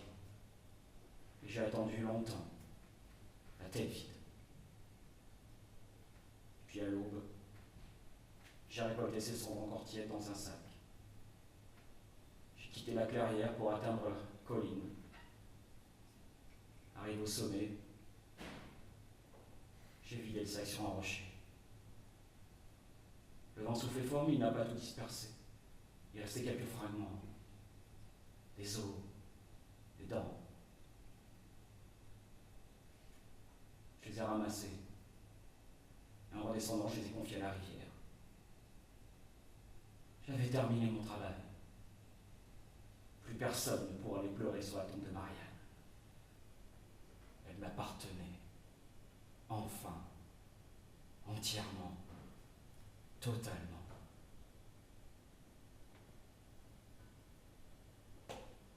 Ensuite, je suis rentré à la maison. Je me suis écroulé sur notre lit et pour la première fois depuis des semaines, je me suis endormi sans difficulté. Après, je ne sais plus. Quelques jours ont dû passer et je n'en garde aucun souvenir. Et puis un matin, suis levé, je me suis lavé, j'ai mis un peu d'ordre. Je suis venu vous trouver. Voilà, c'est tout. Maintenant, ce qui m'attend, l'avenir, tout ça n'a aucune importance. Je ne me défendrai pas. Je ne me chercherai pas de fausses excuses. Et soyez sans crainte. Aucun risque que j'attends à mes jours. Rien ne fait partie de moi maintenant.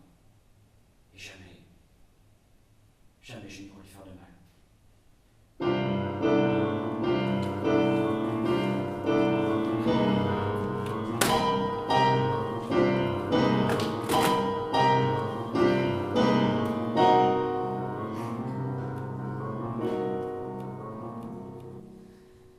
Voilà.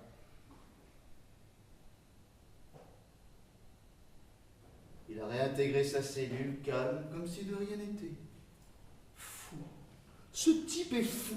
Marteau timbré. C'est la camisole qui l'attend et jusqu'à la fin de ses jours. Vous faites une tête. Ça va? Un peu sonné, non? Logique. Des histoires comme celle-là, on n'en entend pas tous les jours. Reprenez-vous, c'est pas le moment de flancher. Il faut joindre le procureur, contacter les familles et prévenir la presse. Je veux bien me charger d'une partie de la besogne, mais pas de la totalité. Je vous laisse le proc, c'est votre job. Occupez-vous aussi des parents. Vous aurez plus de doigté que moi pour leur annoncer la nouvelle. Je prends la presse. Ils vont se régaler. Un cannibale à Pool City, l'affaire va faire du bruit. La meute a déjà reniflé le juteux bien sordide. Ils vont nous tomber dessus sans plus tarder. Mais vont prendre les devants pour endiguer le flot. On a tout intérêt à se mettre cette racaille dans la poche. Vous surtout. En 48 heures, vous avez bouclé le dossier. Si vous savez vous faire mousser auprès de la hiérarchie et offrir votre plus beau sourire aux journaleux, et votre carrière va décoller en 2 temps, 3 mouvements. Vous pensez que je suis cynique? Peut-être. Mais dans ce boulot, il ne faut pas laisser passer les opportunités si on ne veut pas se retrouver coincé dans un placard éternellement. Vous avez vraiment une sale gueule. Besoin d'un café? Un verre d'eau? Je dois avoir un fond de cognac dans mon casier. Ou alors sortez prendre un peu l'air. J'ai aussi... 5 minutes de silence. 5 minutes de solitude, c'est possible? Pas de problème.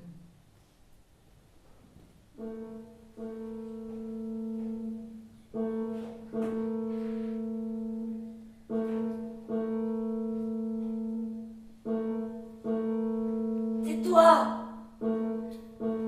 Arrête de sonner!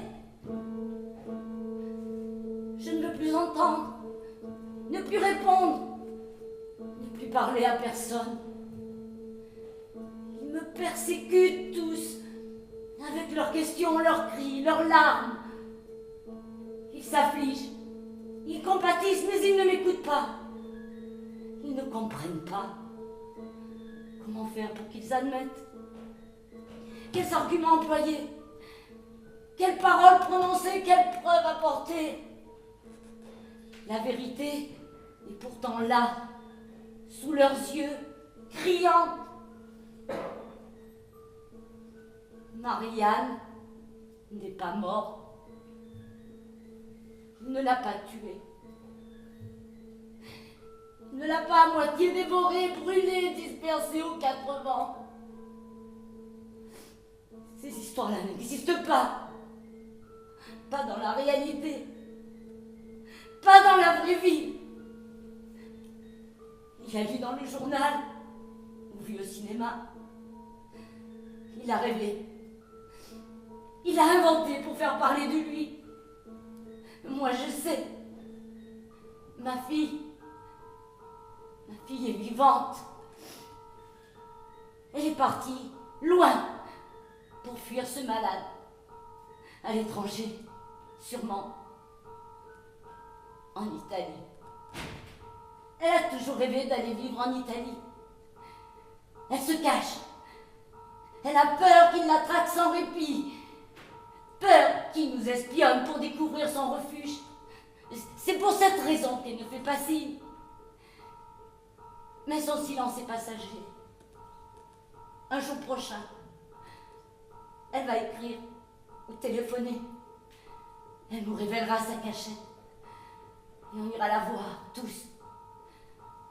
Sa famille, ses amis, tous ceux qui l'a écarté, tous ceux qui l'a fait fuir. Et dans quelque temps, pas tout de suite bien sûr, mais bientôt, les choses finiront par rentrer dans l'ordre. Il commencera à l'oublier. Elle pensera moins à lui. Chacun de leur côté, ils souffriront moins et Marianne pourra enfin me revenir. Arrête de sonner. Arrête de sonner. Arrête! Robin, c'est moi. La police a appelé. Ton frère a parlé. 2 jours qu'on l'espérait, on avait tort. C'est pire qu'avant. Pire que quand on ne savait pas. C'est terrible. C'est horrible. Il n'y a pas de mots. Je ne peux pas te raconter maintenant. Pas sur un répondeur. Mais il faut que je te prévienne. On va venir te poser des tas de questions. Les flics d'abord pour l'enquête. Les journalistes ensuite. Ils sont déjà venus frapper à notre porte. Ceux d'ici, la presse locale. Les autres suivront très vite parce qu'on est bien au-delà d'un banal fait divers. Là, c'est ce qu'ils disent, ces charognards. Ils ont commencé à fouler leur sang de nez partout. Ils me harcèlent. Tu vas y avoir droit toi aussi. Ils savent où tu travailles. Ils sont sur tes traces. Ils voudront tout savoir. Sur lui, son enfance, la tienne. Sur moi, sur ta mère. Quand ils viendront t'interroger, essaie de les éviter. Ne leur réponds pas. Ne leur dis rien. Sauve-toi. Tout ce que tu leur dirais, ils s'en serviraient pour présenter ton frère comme un monstre. Une fois que tu connaîtras toute la vérité, tu ne donneras pas tort, je te connais. Pourtant, il ne faudra pas l'accabler. Quoi qu'il ait fait, Maxime reste mon fils. Maxime reste ton frère. C'est à nous de le défendre, de le protéger. Tu n'es pas au bout du fil pour protester. J'en suis presque contre. Rentre dès que possible à la maison. J'ai besoin que tu sois là. J'ai peur de rester seul. J'ai peur des autres. J'ai peur pour lui. J'ai peur.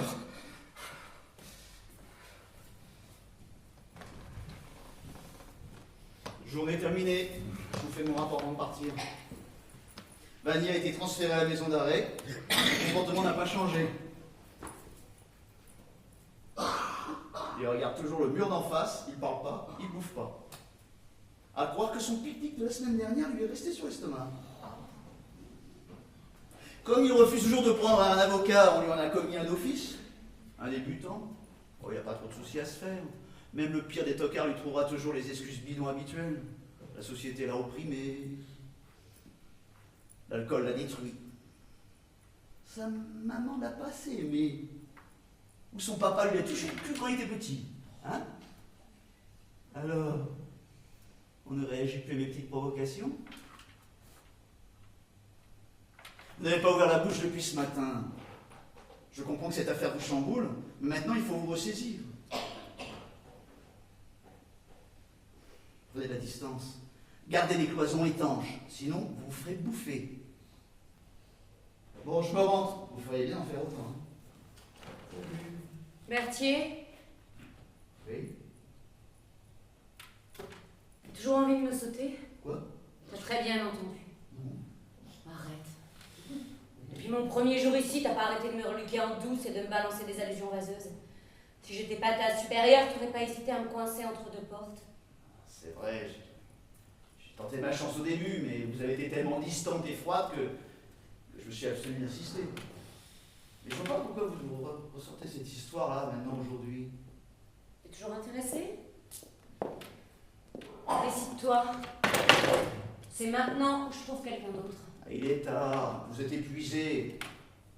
Rentrez à la maison, vous y êtes attendu. Qu'est-ce qui se passe? On a peur de moi?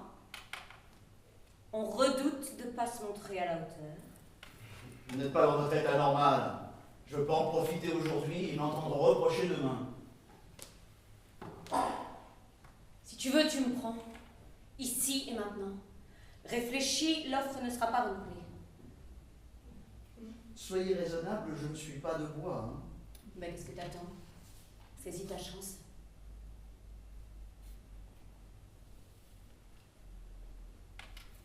Qu'est-ce que tu fais là? Vous avez changé d'avis? Non mais attends, on s'est pas compris, je t'ai pas demandé de me faire l'amour, je veux que tu me baises, point. Pas de caresse, pas de baiser. Tu m'enfiles, c'est tout. Les coups tiers, moi. Mais débrouille-toi pour pas laisser de marque. Vous êtes cinglé. Réticent? Je croyais pourtant que c'était ton truc. Non mais fais pas cette tête. Tout le monde ici connaît tes sales méthodes. Je sais pas quel jeu vous jouez, on va s'arrêter là. Faudrait peut-être que je te supplie. Pitié, ne me faites pas de mal. Je vous dirai tout ce que je sais, mais ne me faites pas de mal. Ça va mieux là, comme ça, t'es excitée? Plutôt dégoûté. Je suis pas ton genre. C'est quoi ton truc? Pétasse en dentelle et talons hauts, femme au foyer soumise et dévouée? En tout cas, ni mégère dominatrice, ni nymphomane agressive. Si tu veux me faire bander, t'as qu'une solution. On peut savoir. Ferme ta grande gueule. Vas-y, laisse-toi aller. Ne te donne aucune limite. Quoi que tu fasses, même le plus dégueulasse, même le plus ignoble, je ne te le reprocherai pas.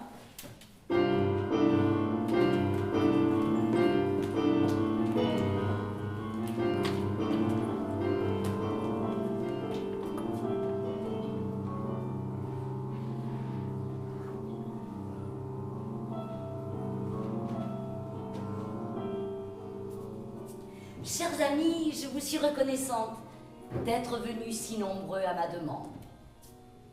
Si j'ai choisi de tous vous réunir ici, c'est pour vous remercier des nombreux témoignages de soutien et d'amitié que vous m'avez apportés tout au long de cette année difficile. Je suis heureuse aujourd'hui de pouvoir dire que je vais mieux. Mon séjour à la clinique a été long et pénible, mais je crois pouvoir dire qu'il a été finalement bénéfique, car j'ai retrouvé maintenant l'équilibre et l'envie de vivre qui m'avaient quitté.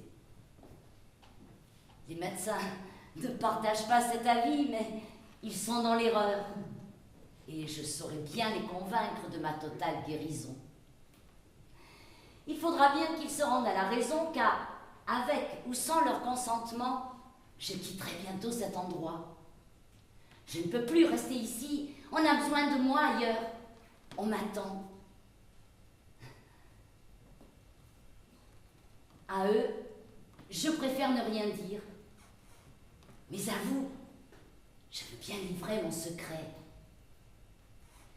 Marianne est revenue.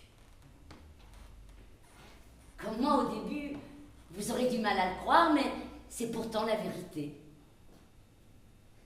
Comment je le sais? Elle m'a appelée ici, tout simplement, en trompant la vigilance des infirmiers. Oui, plusieurs fois. Non, je ne l'ai pas encore vue, mais ça ne tardera plus. Bientôt, ma petite fille viendra me chercher et elle m'emmènera loin d'ici. Je vais aller vivre chez elle. Elle me l'a proposé si gentiment. Je tâcherai de ne pas les gêner, elle et sa nouvelle famille. Elle s'est mariée au printemps dernier. Elle n'a pas besoin de travailler, son mari est dans les affaires. Une grosse fortune. Quelqu'un de bien, quelqu'un de respectable, pas comme l'autre. Non!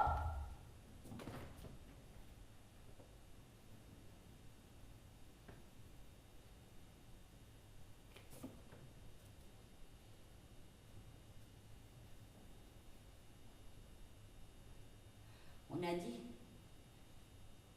qu'il ne fallait plus parler de lui. Jamais. On a dit qu'il ne fallait plus parler de lui. Jamais.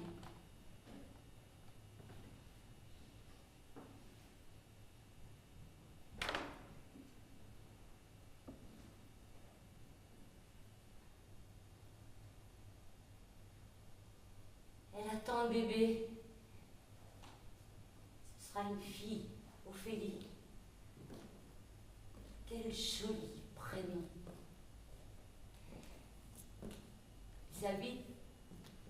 demeure en Normandie. Il y a une terrasse qui donne sur la mer et un jardin avec toutes mes fleurs préférées. Des hortensias, des roses trémières, du lilas, des pivoines. À l'étage, une chambre pour moi. C'est joli, c'est confortable. Elle s'occupe de sa maison avec beaucoup de goût. Une vraie petite femme d'intérieur. Elle est sereine, elle est heureuse. Elle ne parle jamais du reste. Elle n'y pense plus. Elle a tiré un trait. Moi aussi. Sur le passé, un trait. Définitif.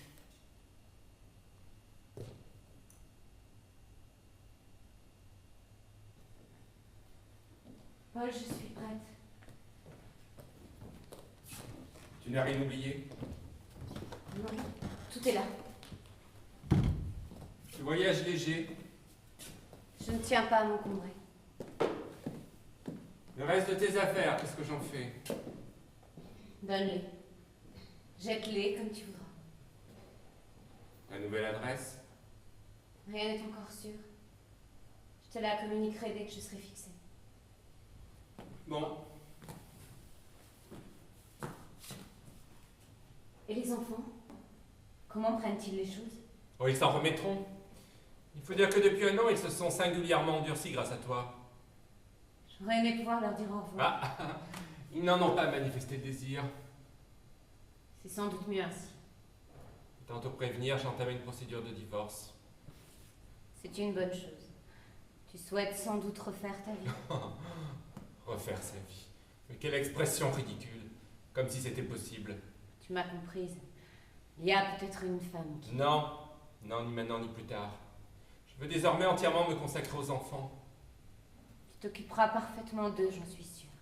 Que tu n'aies plus envie de partager ma vie, ça je peux le comprendre. Mais que tu n'éprouves pas le besoin de les voir grandir, l'envie de les serrer dans tes bras. Tu trouves ça intolérable. Je sais. Je regrette le mal que je leur fais, mais je ne peux pas faire autrement. L'excuse habituelle. Quand justement il n'y en a aucune. J'ai demandé la garde exclusive, tu t'en doutes. Je ne m'y opposerai pas.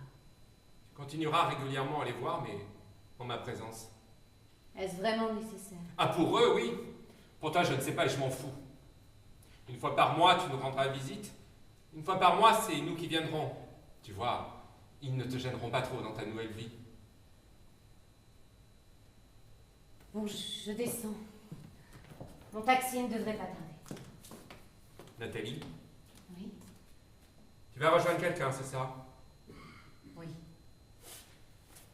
Qui est-ce? Ne cherche pas à savoir, tu n'en as même pas envie. C'est Berthier. Ne sois pas ridicule. Il fut un temps où tu le trouvais à ton goût, Non, jamais. Il était là, c'est tout. De toute façon, ce fut une erreur. suivi de beaucoup d'autres. Je ne dirais pas le contraire, mais ce n'est pas lui que je vais retrouver. Alors qui est-ce? Je le connais? Non. Pendant plus d'1 an, tu m'as confié tes secrets les plus sordides. Alors pourquoi reculer maintenant? Je regrette d'avoir t'en parlé. De toute façon, ça ne servait à rien, tu n'écoutais pas. Je n'écoutais pas! Comment peux-tu dire une chose pareille? Je n'écoutais pas. Tu veux que je récapitule par le menu la somme des horreurs que tu m'as racontées? Ça ne me semble pas nécessaire. Indispensable, au contraire. Trop longtemps, je t'ai prêté une oreille complaisante sans jamais t'accabler. Ah, mais j'ai eu tort, puisque tu as pris mon silence pour l'indifférence. Aujourd'hui, j'ai besoin de te restituer tes confidences ordurières pour m'en débarrasser définitivement. Alors que ça te plaise ou non, tu m'écouteras. Tout a commencé par ta lamentable liaison avec Berthier. Oh, rapidement interrompue, il est vrai. Les talons ne s'étant pas montrés à la hauteur. Un cœur trop tendre, une âme trop romantique pour toi, ce brave lieutenant. Tu as classé l'affaire sans suite, et puis tu es passé à l'étape supérieure. Tu t'es mise en chasse. Tu as commencé à traquer des inconnus, des épaves. Oh, pas n'importe lesquels, les plus pervers. les plus violents. Et puis un jour, tu as décidé de te confier. Tu t'es répandu. Tu t'es vidangé. Oh, tu n'as rien occulté. Ni le plaisir, ni la honte. J'étais anéanti. L'intègre commissaire de l'Orme, la mère de mes enfants, la femme dont je partageais la vie depuis plus de 10 ans pour chasser sans relâche les mâles susceptibles de la faire jouir en lui défonçant la gueule. J'aurais dû arrêter de t'écouter, te quitter, te frapper peut-être. C'est sans doute ce que tu attendais, ce que tu espérais secrètement. Ben non. J'ai eu la force d'aller à l'encontre de mon dégoût et la faiblesse de croire que je pourrais t'aider. Je pensais, naïvement, qu'en te laissant me raconter tes frasques, on pourrait ainsi éviter la dérive. Erreur. Après les traces de coups, sont apparues les marques de ceinture, les lacérations, les brûlures de cigarettes. Tu as continué à te confier à moi tout en restant muette sur les raisons de ce naufrage. Je t'ai écouté. J'ai patienté pendant 6 longs mois. Je t'ai supplié de voir un médecin, un psy, un prêtre, un gourou, quelqu'un de plus fort que moi, n'importe qui capable de te sortir de là. Je ne sais pas si tu l'as fait parce que là-dessus tu n'as rien dit. Mais au moment où je perdais courage, le miracle a eu lieu. Du jour au lendemain, tu as mis un terme au chaos. Fini les escapades et les ecchymoses. Terminé les récits sulfureux. Retour à la normale? Oh ben en apparence seulement. Parce que, sous le sourire de façade, sous le masque de l'équilibre retrouvé, mais il n'y avait plus rien. Pour les enfants et pour moi, une enveloppe vide, un fantôme absent. Heureuse? Oh, ben oui, sûrement, mais sans nous et loin de nous. Ta sérénité retrouvée t'a rendue plus effrayante, plus inaccessible encore. Alors, lorsque tu as décidé de quitter le navire, j'ai choisi de renoncer au combat. Ton abandon me délivre. Ton départ me soulage. Et pourtant, j'en éprouve du chagrin. Sans doute parce que, en dépit du dégoût que tu m'inspires, et de la honte que j'en ressens, je t'aime encore. Je sais qu'à vouloir me tenir la tête hors de l'eau, c'est toi qui as failli te noyer. Pour moi, tu as fait l'impossible et je t'en suis reconnaissante. Mais sans le vouloir, sans même le savoir, c'est un autre qui m'a sauvée. Un autre que je pars rejoindre aujourd'hui. Il ne m'attend pas. Il n'a pas besoin de moi, il ne m'aime pas. Pourtant, je pars vers lui le cœur léger. Tu vois, Paul, je ne te quitte pas pour un autre homme. Je m'envole vers un rêve, une énigme, vers un autre abîme sans doute. Mais cette fois, je ne t'y entraînerai pas.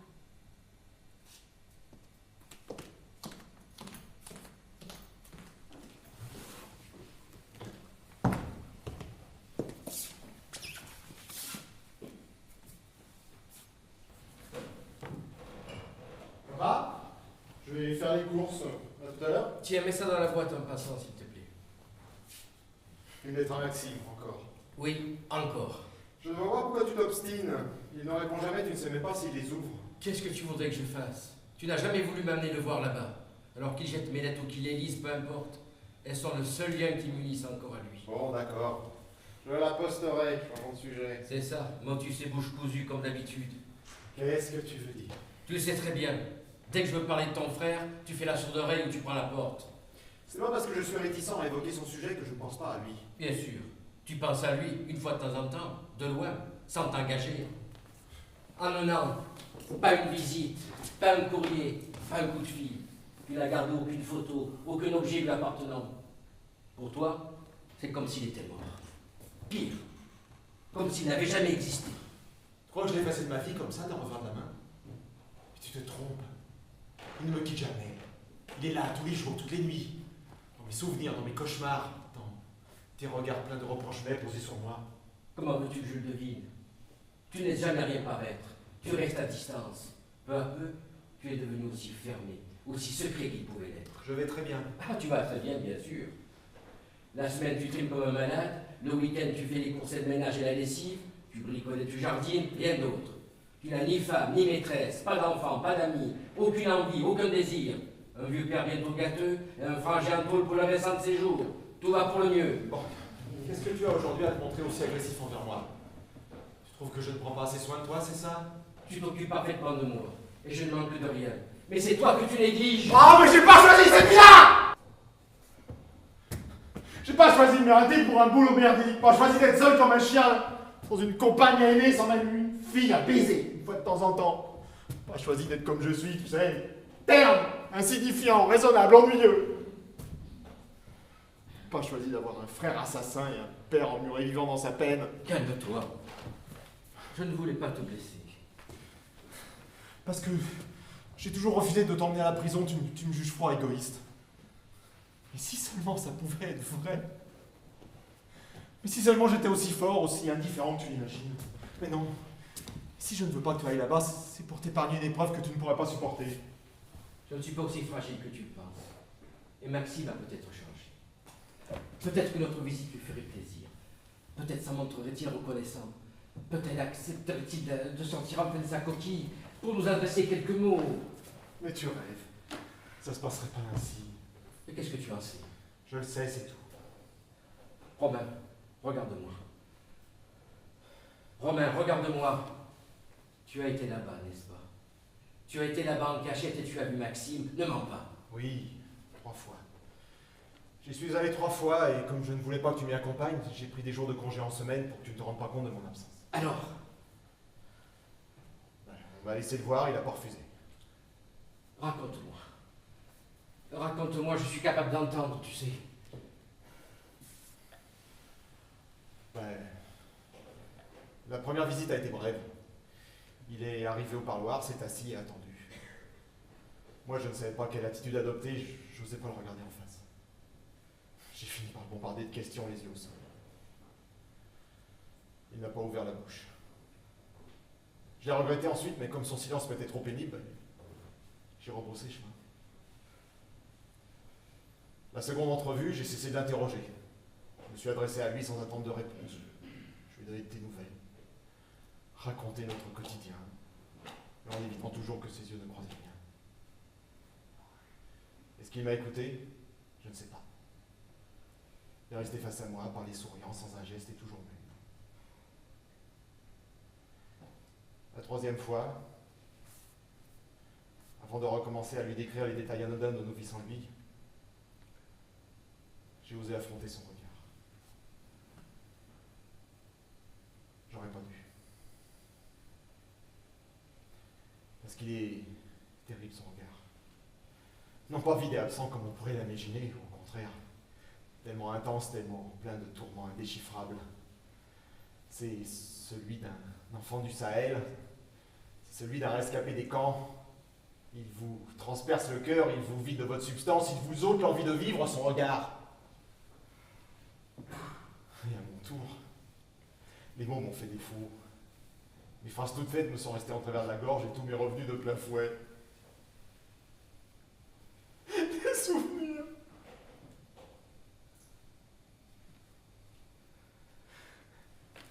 Nos rares jeux ensemble, nos disputes quotidiennes, interminables sans motif, la sévérité, à son égard surtout, l'indulgence de maman, et puis sa mort brutale. Chacun pour soi replié sur le chagrin.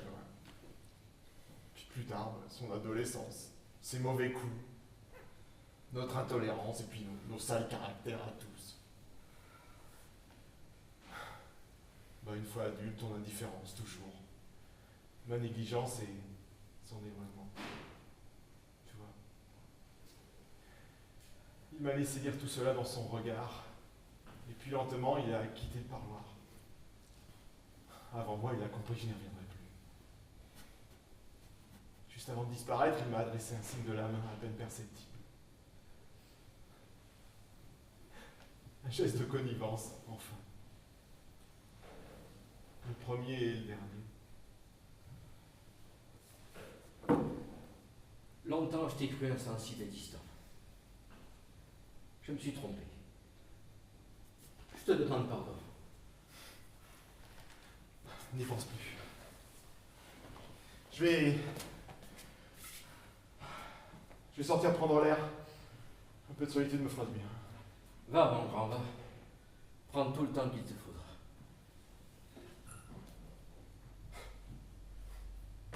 Ouais. Je posterai ton courrier au passage. Après tout, tu as raison. L'important n'est pas qu'il lise tes lettres, l'important est qu'on puisse encore espérer qu'il le fasse. Maman, c'est Stéphane.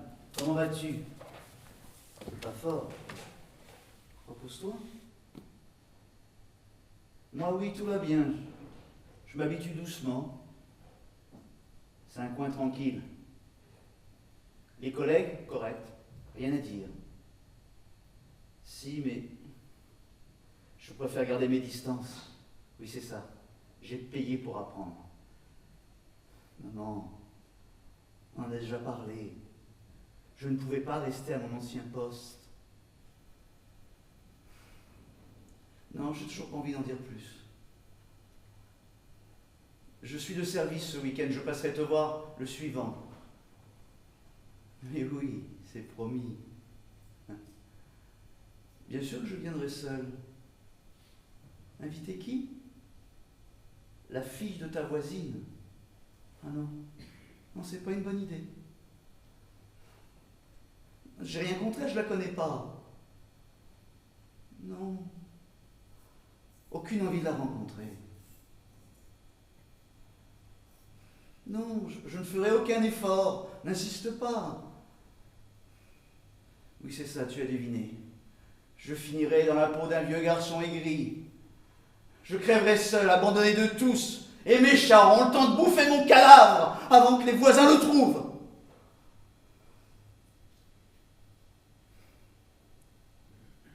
Allô? Ne pleure pas. Mais oui, mais je me rends compte que je vais trop loin, mais tu me connais. Hein? Excuse-moi. C'est ça, changeons de sujet. Du poulet, oui, si tu veux. Avec des frites, d'accord. Et comme dessert, ce que tu voudras maintenant. Ce que tu voudras.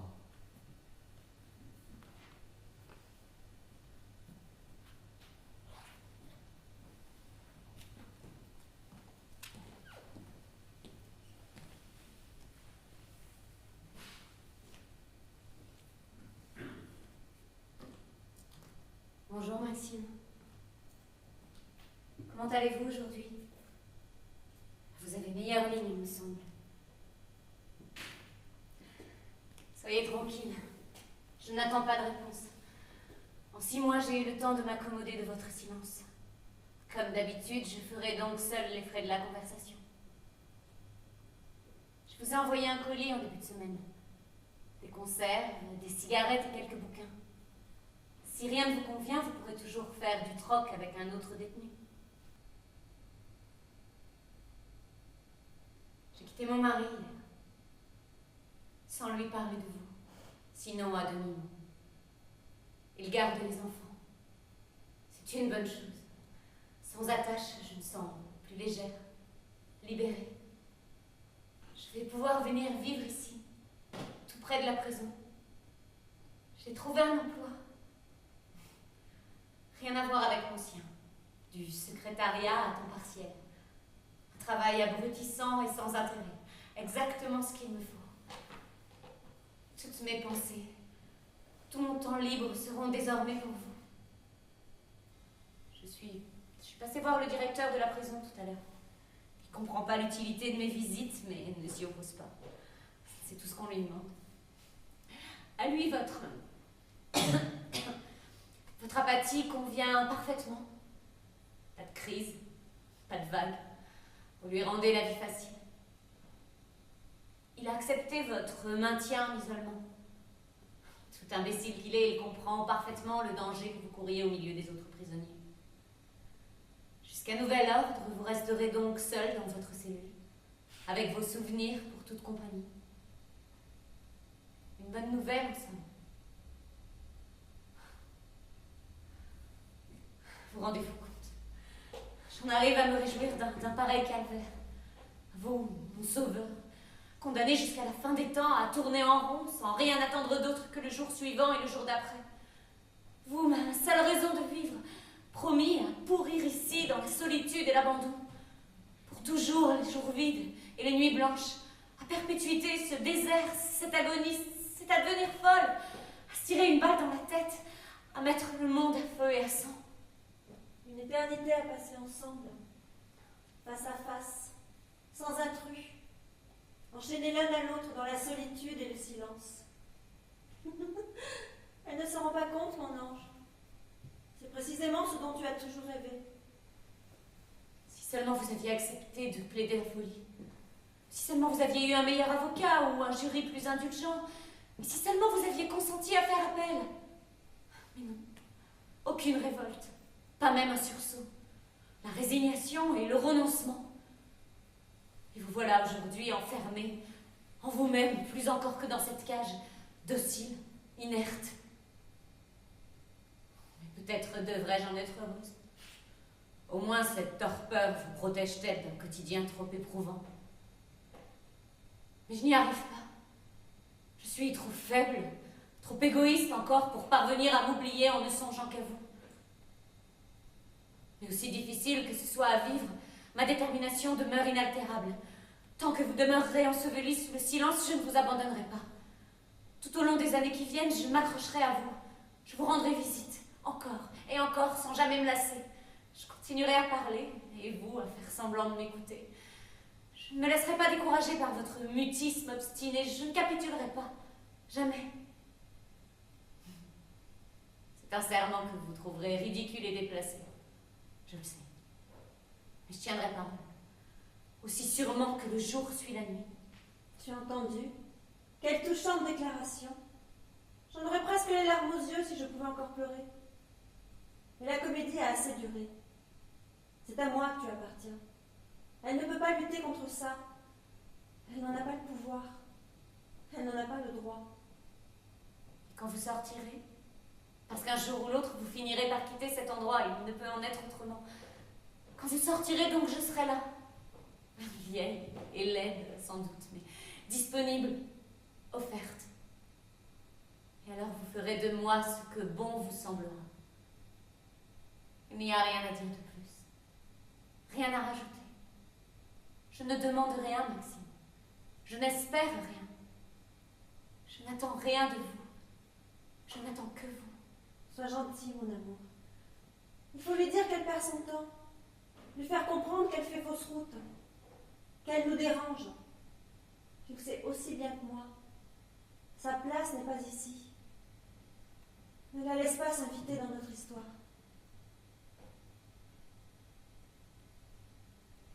S'il vous plaît. Il faut partir maintenant. Partir et ne plus revenir. Jamais. Non. Ne répondez à rien. Retournez chez vous. Chez les vivants. Vous n'avez rien à espérer ici. Ni personne à attendre. Pour vous en convaincre, ouvrez simplement les yeux et regardez-nous. Jamais nous n'avons été plus heureux. On Thursday,